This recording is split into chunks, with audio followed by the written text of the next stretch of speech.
Sasa nawaelekeza jinsi gani ya kudeposit baada ya kusajili. Ukishasajili akaunti yako unakuja kwenye login. Kisha login kama hivi, unakuja sehemu ya deposit, unagusa hapa palipoandikwa deposit, unaandika kiwango unachotaka, labda ni kama ni $1000, $10,000, ngapi hivyo. Kwa hiyo minimum unaweka labda dola kile unachokiona wewe cha kuweka hapo kwamba mtaji wako kiasi gani. Baada ya hapo, hapa kwenye payment currency unapaacha hivyo hivyo, unagusa neno pay with crypto. Baada ya kubonyeza pay with crypto, basi unakuja hapa, kuna address iko hapa, unaweza kucopy. Sasa ukisha copy address, unaweza kumtumia agent, au kama unazo wewe mwenyewe ukalipia moja kwa moja kutoka kwenye wallet husika. Kwa unaweza ukalipia kupitia Binance, Trust Wallet, MaxCC au yani whatever, lakini network iwe ya BEP20. Ukishalipia basi utabonyeza to close, au agent akisha kwambia amelipia utabonyeza to close, utatoka, basi hela utaziona zimeingia kwenye balance eneo hili hapa.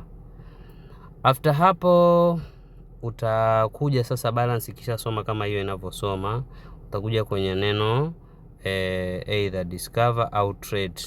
Afu unakuja unamchagua mtu ambaye anatumia AI, au wengine hao wana trade manual. Kwa hiyo unaweza ukajikuta unapoteza unapata hasara, lakini huyu jamaa namba 5 anaitwa AI Trade Bot.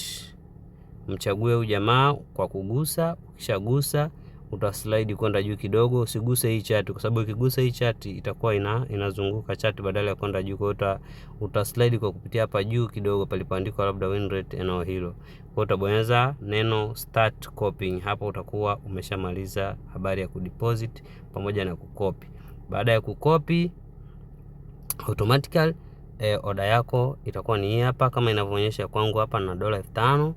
And then baada ya hapo faida zote zinazofunga na kufungua utaziona kwenye neno closed. Kwa mfano hizi zote ndio zile trade ambazo zimefunga, na hizi kama unavyoona zinaonyesha kuna take profit na kuna stop loss. Nyekundu ni stop loss, kwamba hii position ilienda against, na tunasema maximum stop loss ni 5%, kwamba hasara ikitokea kubwa sana ni 5%. Sasa hapa tunaona ni 2%, lakini faida zinaenda juu zaidi, zinaenda mpaka 6% na kuendelea. Twendeni kazi wazee.